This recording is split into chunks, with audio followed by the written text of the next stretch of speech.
AITA for sending most of my extended family an email stating why they are never invited to things anymore. I decided to stop inviting my extended family to events because they mistreated my nephew Jamie, who lived with us, to escape his critical parents. After Jamie's younger brother was born, his parents shifted their affection to him and labeled Jamie a nightmare.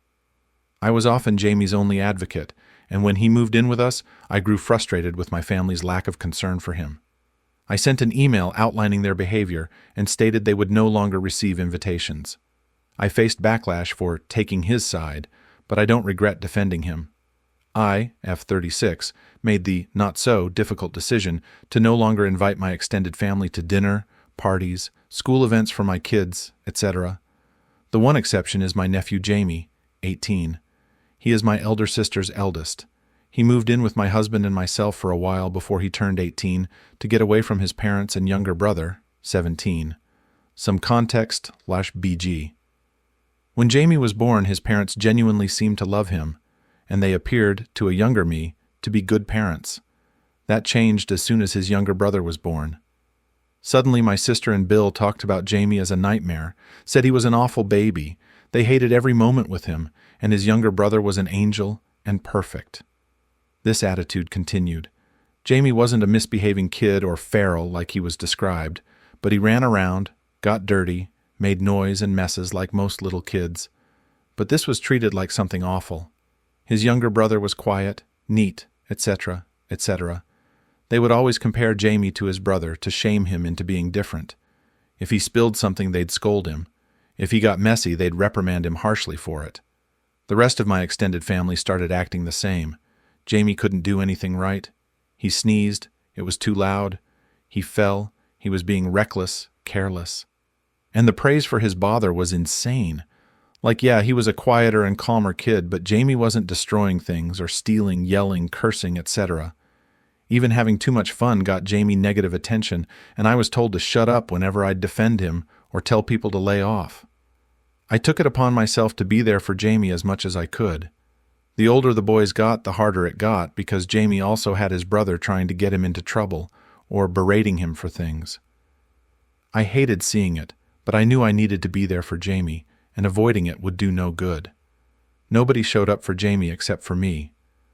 I was often the only family member, except for when I married and had kids, who made an appearance at school, plays, and the likes.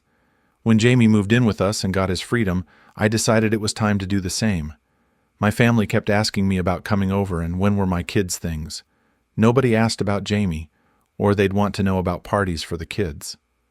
I let it all pile up, and then I decided to send an email to the extended family, outlining how disgusting their behavior toward Jamie had been, and how that meant they would no longer receive any invitations from me. I got a lot of negativity back, with people saying I shouldn't take his side when he's a bratty little shit who deserved everything he got. I don't regret defending Jamie. But did I handle this badly? Relevant comments. Commenter. NTAOP. Reading how you've been there for Jamie made me tear up. Thank you. Thank you. Thank you. You owe no one access to your children, and you don't owe anyone an explanation to begin with. But in any case, there's nothing wrong with the way you communicated your feelings and limits to your family. Mass email is actually a good way to do it. Put it in writing, send it one time to everyone, so there's no misinformation from multiple versions of different one-on-one conversations. You don't owe anyone a response, especially if they are just justifying their terrible Jamie treatment and arguing about that with you. The only two things I would say is that, yes, it's good you've taken this decision because of how they treated Jamie, but I would carefully consider having these people around your children. You know that they scapegoat children and then all gang up on them. What if one of your children ended up the next Jamie as he's aging out of this terrible dynamic? It's completely fine to do what you did just for Jamie, but even if they apologize or make amends to him, I'd still be very wary about having them around children generally. Last thing, did you tell Jamie you were going to do this, and was he okay with it? Because you did it in his defense, I would make a point to talk to him ASAP, especially if he is going to receive the brunt of any blowback. Please make sure that he is okay and is not being harassed for your decision, or that they are not pressuring him to get you to change your mind. Not talking to him first does not make you an asshole, but if you didn't, I would suggest apologizing to him for not giving him a heads up and making sure he's okay emotionally. This could be emotional triggering to him to have his mistreatment all laid out in the open. OP. Jamie was aware beforehand and actually helped me write out parts of the email. He told me I didn't have to do it, but he was also really relieved. I could tell from the expression. We already got him a new phone number, and he deleted old social media and created new ones they aren't on. So he's protected, and they have no idea where he currently is, which is really, really good for him. He's come so far in the months since he moved out. Commenter. At first I was going to say YTA, but after reading the post, NTA. I got a lot of negativity back with people saying I shouldn't take his side when he's a bratty little shit who deserved everything he got. He was a child. It was his parents' and the family's job to love and nurture him. They're blaming a kid for being a bratty little shit? That's what a lot of kids are. Deserved everything he got? He's a child. He deserved love and compassion. Your family sucks, and your nephew is lucky to have one decent human being in his life. OP. The biggest issue is he wasn't even a bratty little shit. This wouldn't be okay if he had acted out some as a kid, but he was just not his brother, which was his biggest crime. He couldn't be the perfect kid, so he got so much shit for being the same as his cousins. But they never got that kind of shit either. Story 2. Breaking up with boyfriend over cookies. I'm F22, my boyfriend is M22, and we've been together for nearly 2 years, living together for 7 months. Today, I decided to make some cookies, as I've been craving them for a while, and wanted to do something nice for us. I made chalk chip cookies and lavender chai cookies.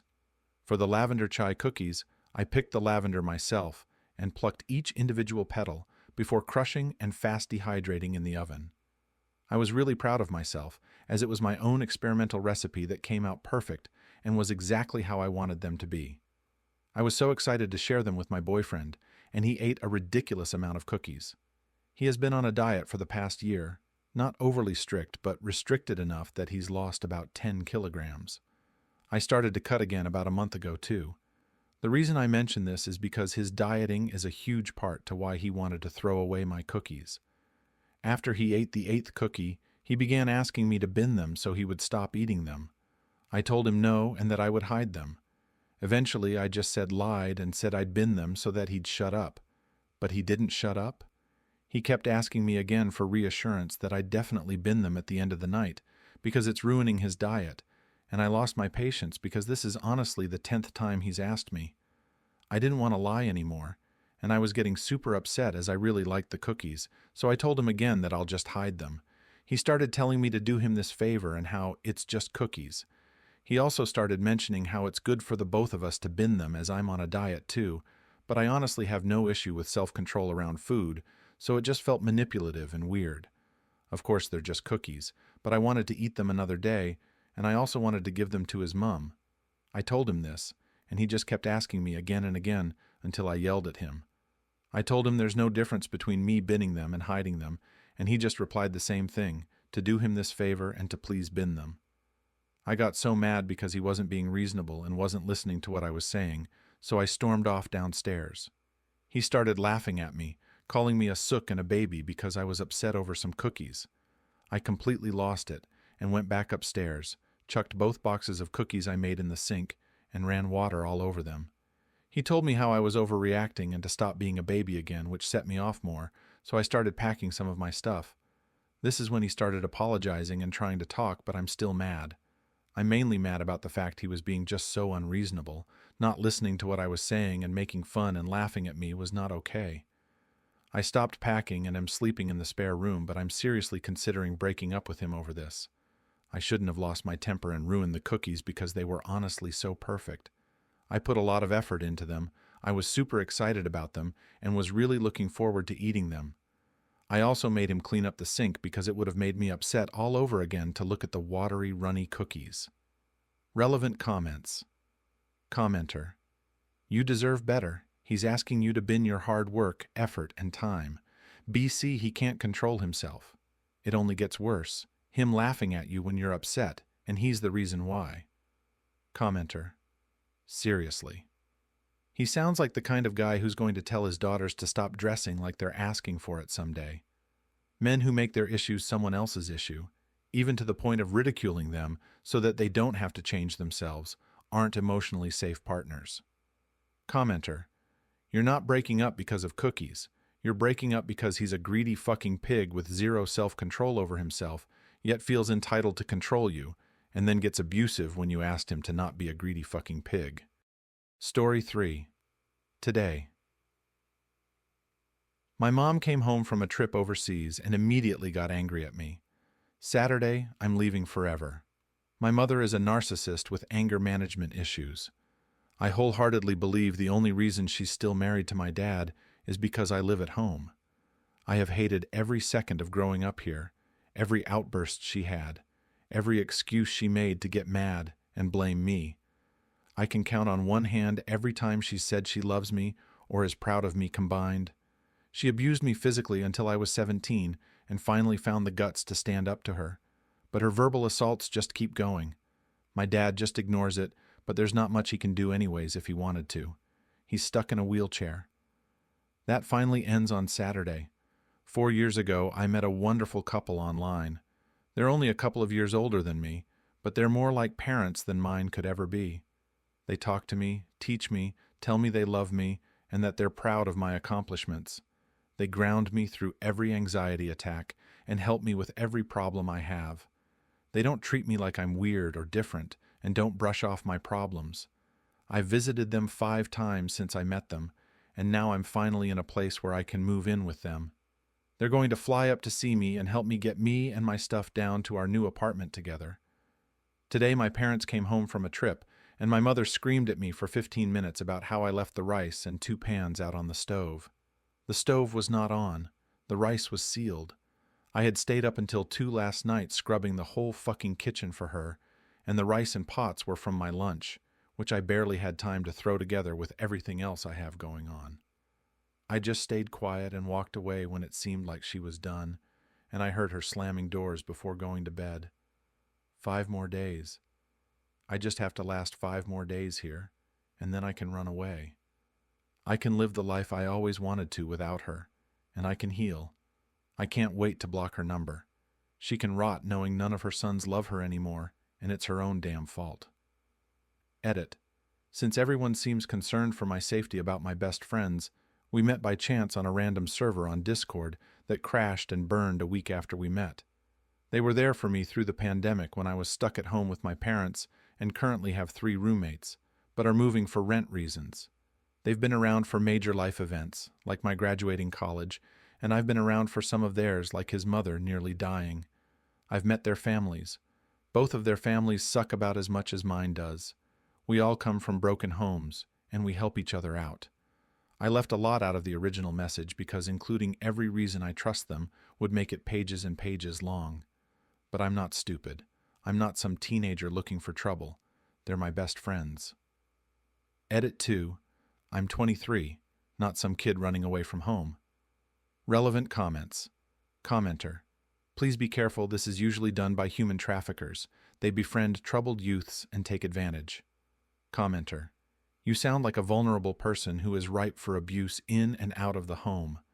Don't run from one nightmare to another. Take a step back and seek advice and information about this nice couple before getting in deeper with them. OP: I already know just about all there is to know about them. I know both of their families. I know both of their traumas. I know about their sex life, their roommates, their triggers, their medical conditions. I've spent months at a time with them. They're my best friends. Commenter: OP, you should not know all these things about these people. If they're like parents to you, why are they discussing their sex lives with you? This is wildly inappropriate and weird. I'm all for getting yourself out of the situation with your parents, but this is not the way to go about it. I'm begging you, don't do this. Don't go with these people. You are in very real danger of getting hurt, abused, or worse. Commenter: Are you sure you can trust this other couple and they aren't human traffickers or something? Because people very rarely are truly selfless. I'd be wary of hidden motives. Please leave detailed contact information for these people with a friend in case you vanish without a trace. Edit. The more I read of the other comments, the more I think it would be a supremely bad idea to go with those people at all. Even if you leave contact information, that won't save you if you're locked up in some basement somewhere, and they just claim you left after they took you in. There is no way the police could find you or prove them wrong. And if you are already on record as having run away from your parents, they probably wouldn't look for you very hard. Please make a better plan that doesn't involve strangers from the internet. Get a job, find friends who are looking for roommates, finish school, get a proper education. Even if you have to stay with your B word of a mother for a few more years to achieve your goals, that's still better than ending up trafficked or murdered. Have you talked with your father about moving out together? What's his financial situation? Could you two make it on your own, with his disability and child support payments from your mother? Story 4.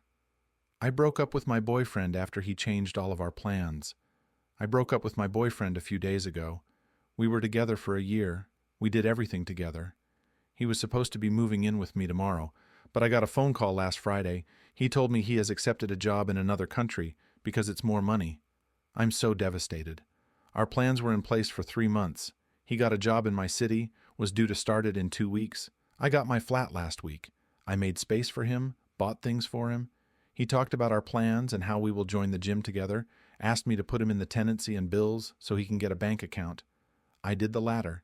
He was going to pay half of the rent and bills. I was so excited for tomorrow. I haven't seen him in 3 weeks, as he had to go back to his home country after his master's ended. The job, he says, is his dream job. The money is better, but the cost of living is more than double what it is here. I worked it out, and he would have more disposable income living here with me. The job offer here was amazing too. I'm just trying to process everything. I loved him very much. We spoke, he apologized and said this is what he needs to do. I said I cannot do long distance, and he isn't the person I thought he was. I have to throw out his things he gave me to keep for him until he came to live with me. We never got to say goodbye. I cry on and off about it, and I feel so anxious. I wish he had made a different decision. We were planning our future together. I thought it was set in stone. I don't know how to move on right now. Thank you for sticking around until the end. If you liked our videos, please remember to like, share, and subscribe to keep up with our latest content. Have a wonderful day.